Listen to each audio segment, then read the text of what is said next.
Test.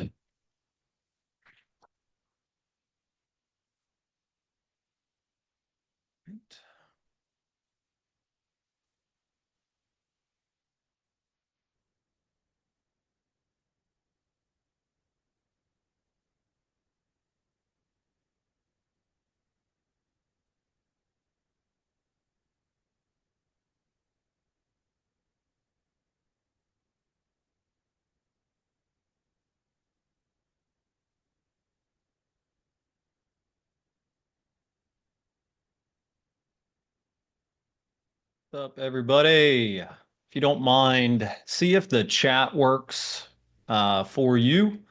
The last couple of meetings, I've been trying to figure out how to get the chat to work. I think I've got it to work. Um, so drop a chat.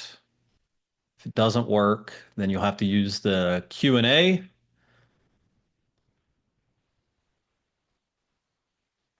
We'll get started here shortly.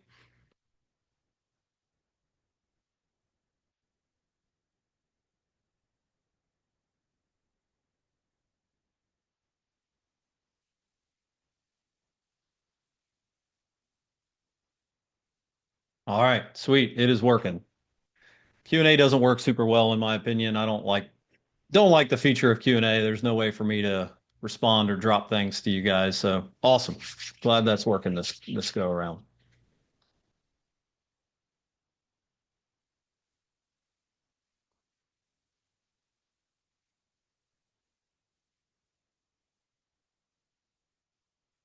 Give it about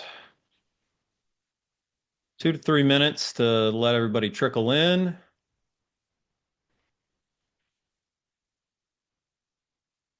If you did miss, if you're a realtor and you missed the webinar on AI basics, just let me know in the chat and I will drop that meeting to you guys on YouTube. Or if you want to go check out that meeting, you can go to my YouTube channel. It's just Mike Fitz. I will drop a link to that in the chat, and then you can go check out that webinar from last week and be able to check that out. And if you've got any questions on it, please let me know.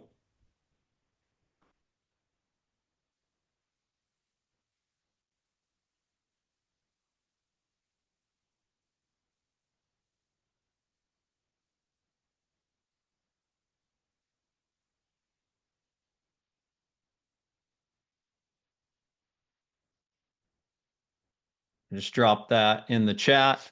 Please subscribe to my YouTube channel. I'm trying to do a lot better this year with YouTube and getting more content out there. I'm going to be going live a lot on YouTube this year and doing market updates, doing different product releases on the mortgage side, different motivational type stuff. I'll be dropping some shorts on YouTube Shorts. So go follow that. Trying to build out that channel. Going to do some market specific things in states that we're licensed in, and just try to drop a bunch of information into YouTube because you never know. I think TikTok's going to go away, and I was going to invest time into going live there, and it may not be around. So I'm going to focus my efforts on YouTube.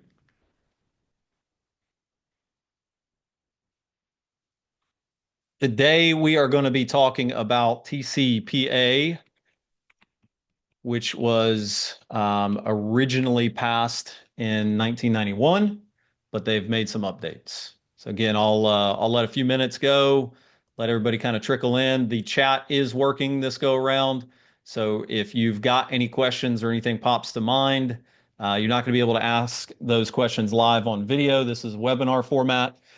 Try to make it to where we don't go over the hour and answer all of the questions. If I let everybody jump on, it would just take way too long. So if you've got any questions, I'll address those as I'm going. If it's pertinent to the slide that I'm on, and hopefully we'll be able to rip through this in 45 minutes or less, which is always my goal.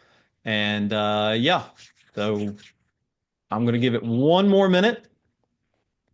We've got quite a few people on at this point, but want to give everybody time to get logged in.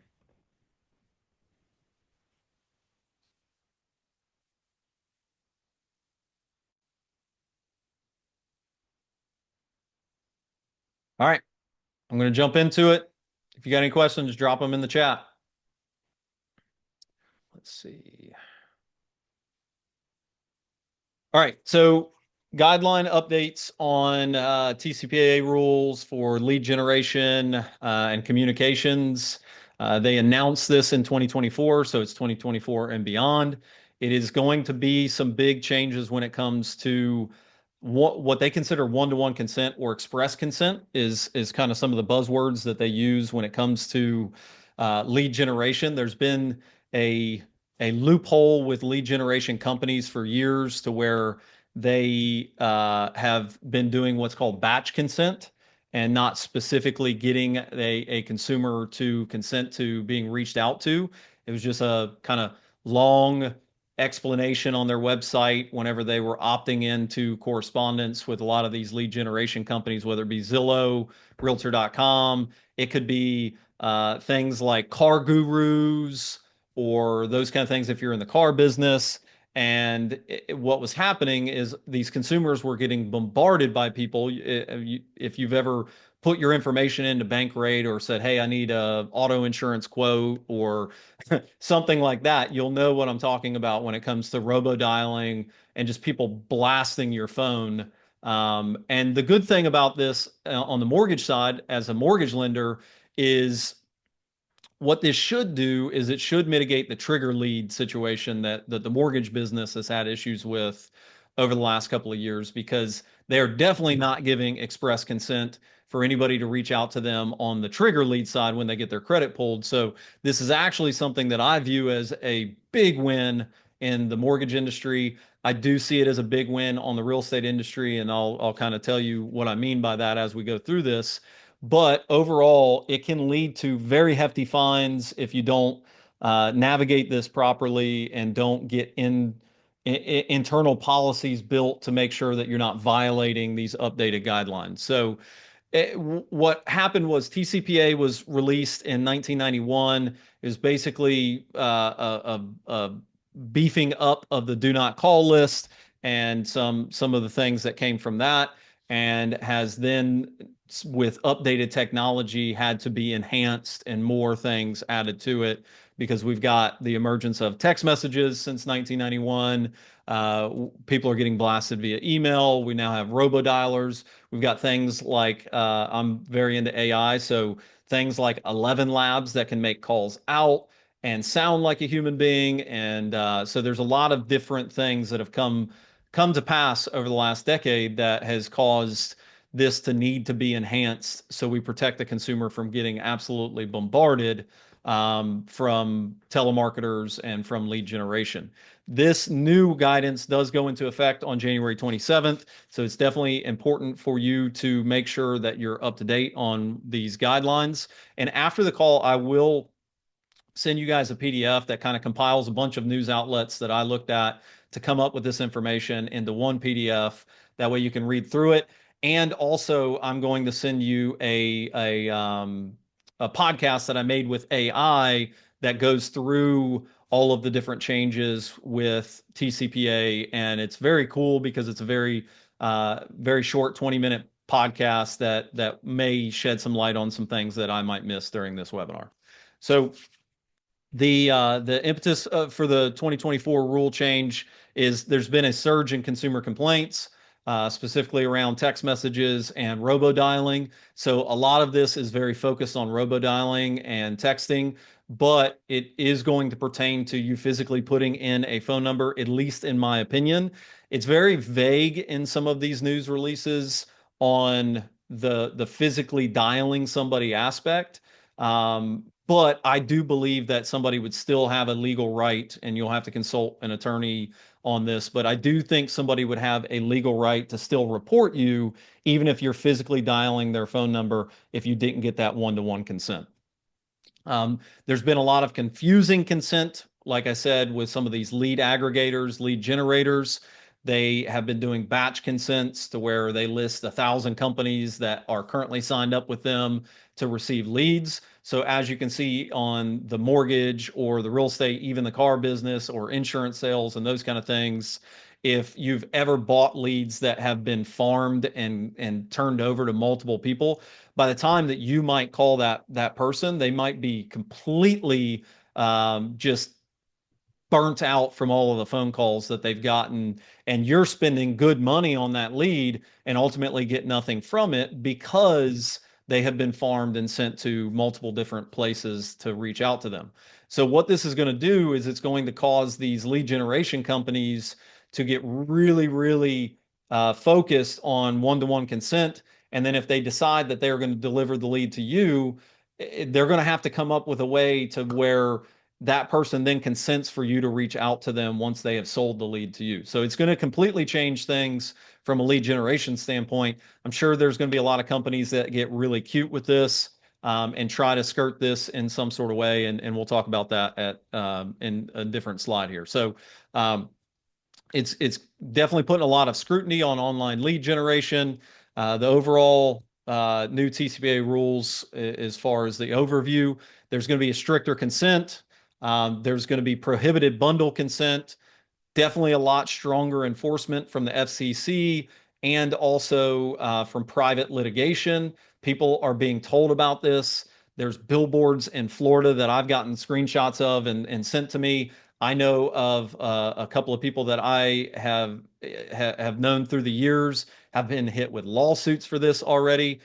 So it's something that we definitely need to be cognizant of as salespeople moving forward. It's going to require you to do enhanced record keeping when it comes to people opting out, even if they did opt into one-to-one consent with you, and then you are then reaching out to them. If they at that point decide that they want to opt out, there is enhanced options there that you are going to have to keep on file. So that's the reason why you need a really good CRM to keep track of that kind of stuff. And if you are robo dialing or robo texting and those kind of things out of a CRM, you're going to want to make sure that you reach out to your provider for that and make sure that they're adhering to the updated TCPA rules and that they are going to store that information within that client profile. Because if you get litigation or you get sued, you're going to have that or you're going to have to pay the fine. So it's very, very important to reach out to the vendors and make sure. So the consent requirements are going to be express written consent required for telemarketing calls and texts. And it's got to be clear language, not ambiguous. They got to understand what they're doing. A lot of people that I've seen have check marks on that consent. One of the people that I'm in the same market as and has talked a lot about this is the owner of Easy Home Search. His name's Preston Guyton.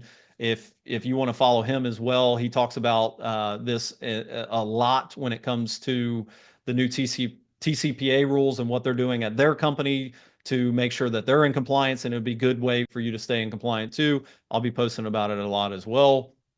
But they are going to have to check a box that says, I am okay with blah, blah, blah company reaching out to me and I am consenting to this. And it's going to be a mandatory thing that they're going to have to check. And then there's going to be probably another box under that that they check how they are okay being reached out to. That's what is changing in the express written consent, and it's got to be one-to-one. So they can't say, hey, I am okay with this company reaching out to me, and I just lost my camera. But I'm okay with this company reaching out to me and 72 other companies that this company might be affiliated with. I'm going to check the box. That's going to be no longer allowed. And then for them to distribute that lead, they're then going to have to get additional consent to make sure that they are staying in compliance with the TCPA updates. So if you've got any questions, just make sure you're dropping those in the chat. Sorry, the computer dying or the camera dying on me threw me off a little bit. But impact to lead generation, we've been talking about that through this.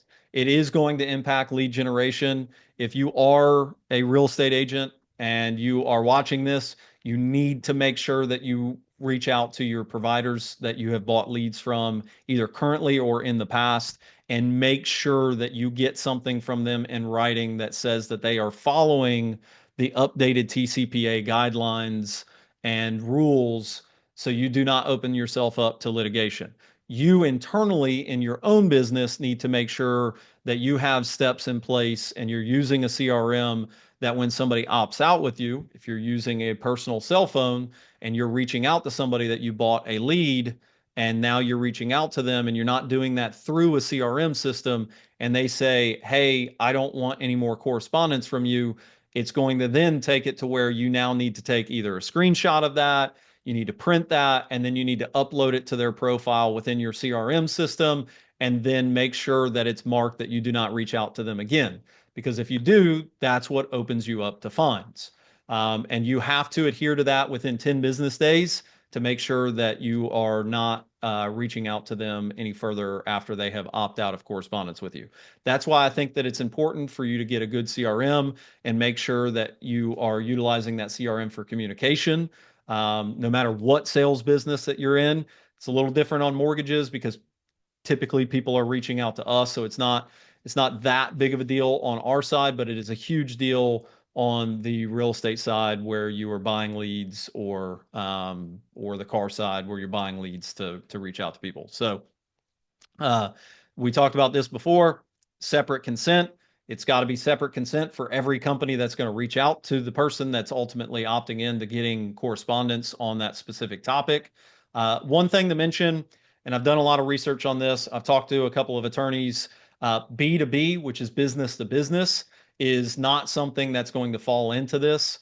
This is B2C, which would be business to consumer. So whenever you're seeing something like this, if you're somebody that gets constant calls from people that want to partner with you, whether it be a lender reaching out to a real estate agent and vice versa, a real estate agent reaching out to a lender, or something like that, that's going to be considered B2B. And that is not something that is covered by TCPA, based on what I've been told. Now, can somebody go ahead and try to file suit on something like that? They could try. I just don't think that they would get anywhere with it. And again, speak to an attorney about that. I have, and B2B is not something that's going to be affected by that. So from there, bundled consent, what's no longer allowed, one-click consent. That's what we've been talking about. If you click one time to opt in, and there's multiple companies there, that is no longer going to be allowed. So thinking about this from kind of a 30,000 mile view when it comes to lead generation and why I think it's a positive for mortgage companies, real estate companies, and anybody that's buying leads, is because I do think that you're going to get a more well-intentioned lead from these companies. The downside of that is I do think that lead cost is going to extremely increase in a dramatic way as this comes out, because people are going to be getting sued. So then once they get sued, they're going to change their policy. The lead's going to get more expensive because now they've been sued and they need to pay that back. And also, they're not going to be able to turn and burn that lead and sell it multiple times, unless they find some sort of loophole that their attorney has gotten for them.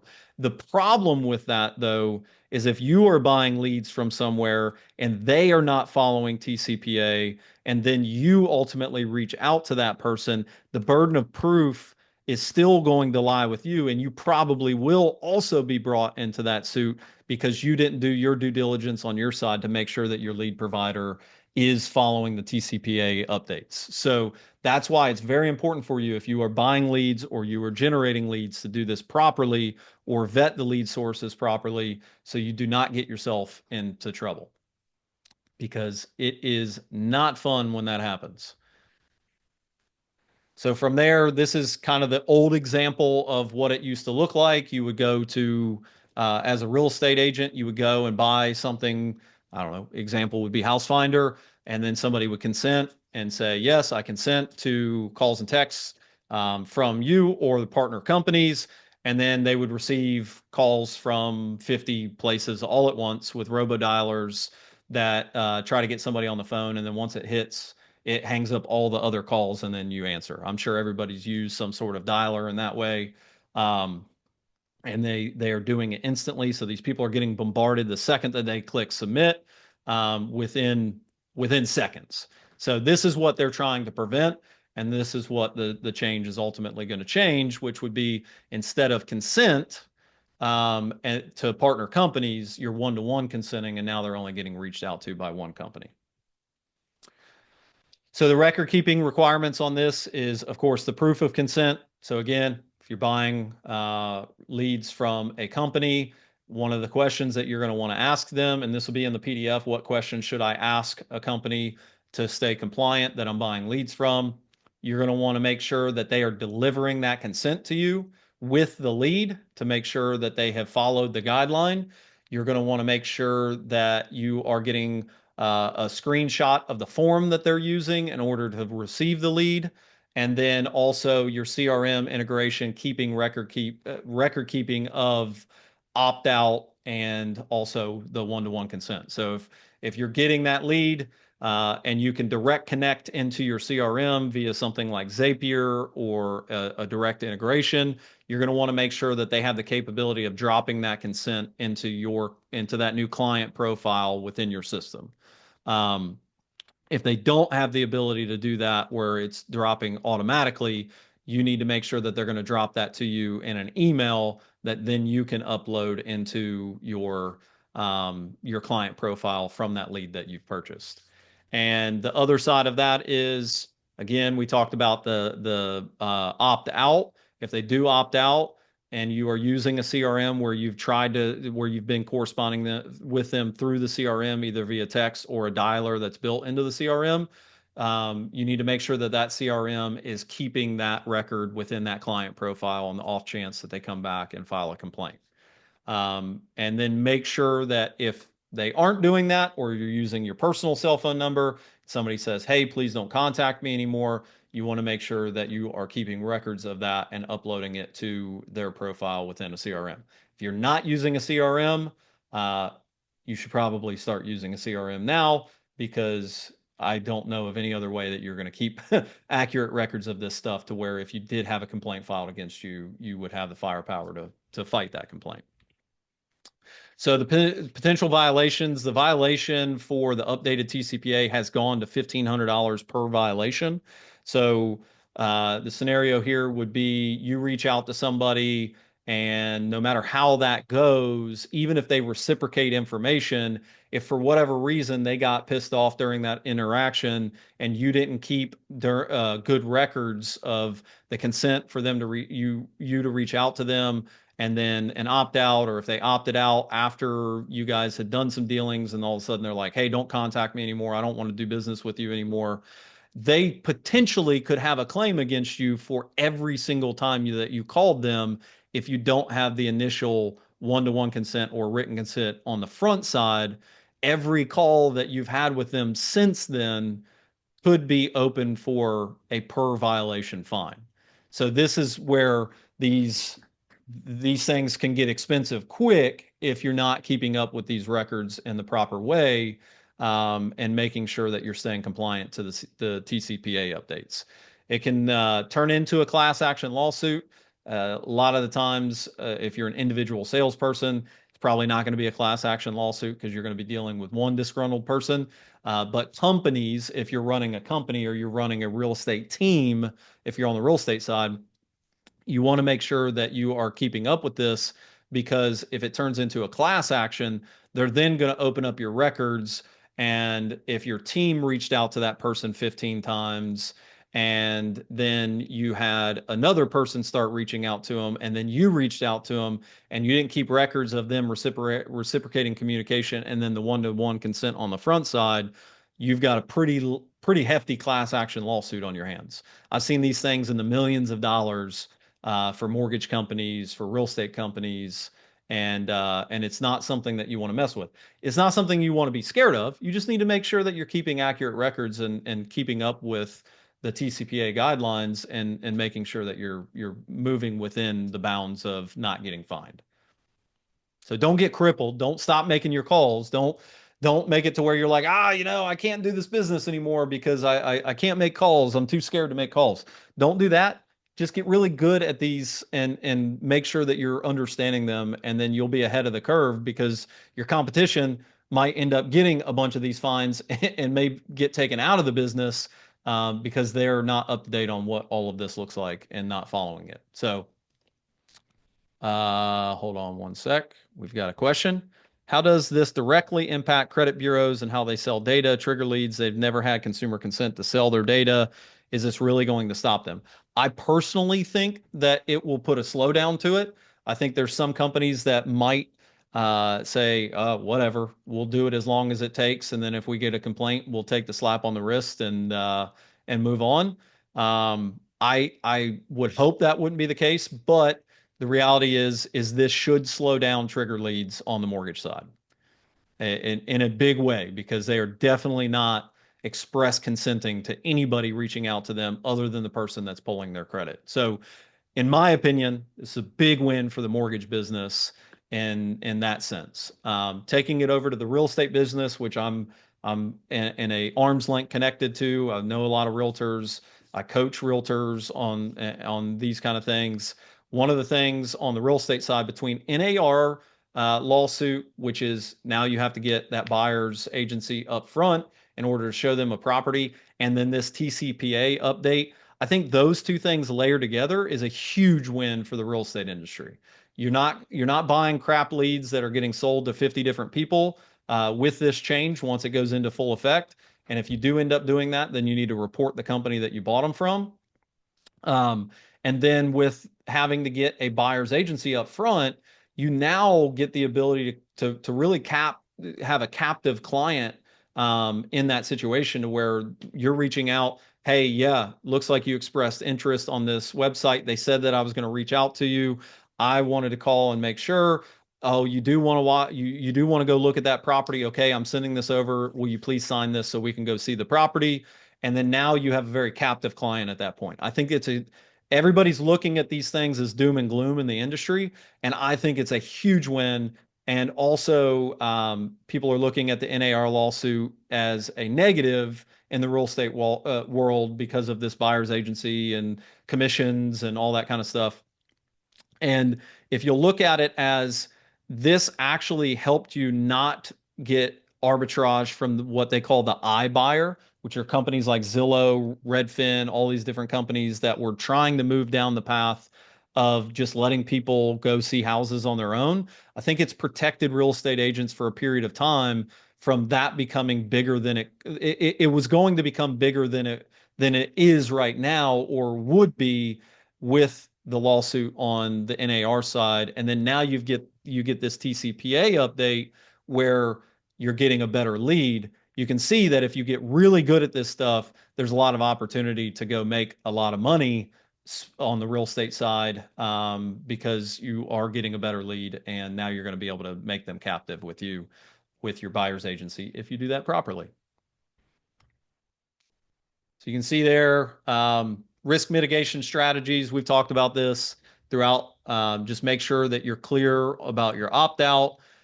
Make sure you're doing regular audits of your policy when it comes to reaching out to leads and how you're storing that data on opt-out or opt-in. One of the things that you could do is double opt-in. So if you are generating leads yourself, either Facebook, Instagram, those kind of things, and you're kind of building that lead set out yourself. If you don't know how to do that, I am going to do a webinar on that in 3 weeks to show you how to do that. And you want to do a double opt-in, that would be the best way to do it. And there are starting to be ways to do that through Facebook's lead form, and I'm definitely in the thick of that. So I'll be up to speed on that. Make sure you're purchasing from reputable vendors that have strong TCPA guidance. Again, at the end of this call, I'm going to send you guys a PDF on some sample questions that you can ask your lead provider to make sure that they're staying in compliance with this, and get examples from them to make sure that you're vetting the compliance on that side. Don't take their word for it.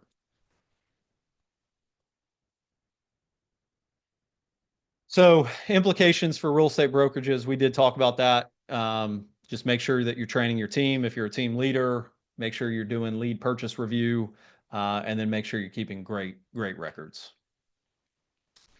Implementing organizational changes. If your brokerage or you as a team leader have not had a meeting about this yet, you need to have a meeting about it. You're going to get the slides on this. You are going to get a PDF of the rundown of all of these changes and some sample questions.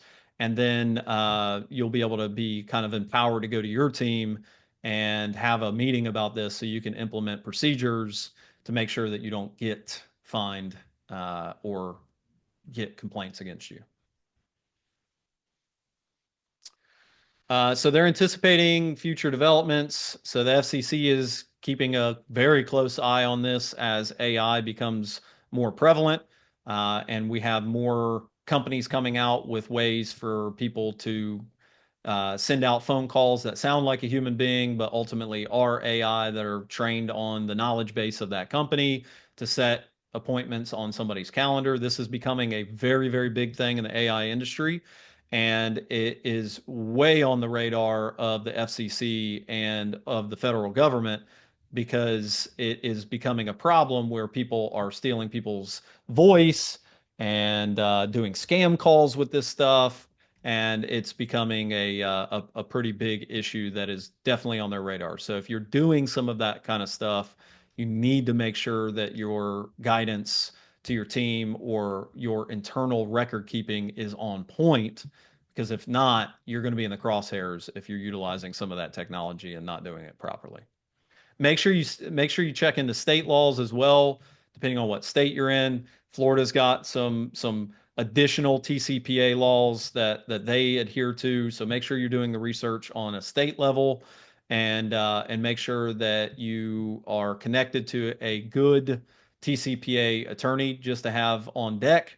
A lot of the real estate brokerages are going to have that representation, to where if they get a complaint that they're ready to fight that complaint. So make sure that you are reaching out to your leadership and making sure that they are implementing the changes needed to stay compliant. So that's all I got for you. I did rip through that pretty fast. It's not a huge update. There's not a lot of crazy changes, but the changes that have happened are big changes. So to recap, there's two major changes to this, which is the opt-in one-to-one consent, making sure that people are opting in to the company that's actually going to reach out to them, and then opt out, and the record keeping that comes from those two items. Uh, Anybody else got any questions at this point about what we presented here? You're not going to be able to see my mug again. My camera died, so I'll end up shutting this down.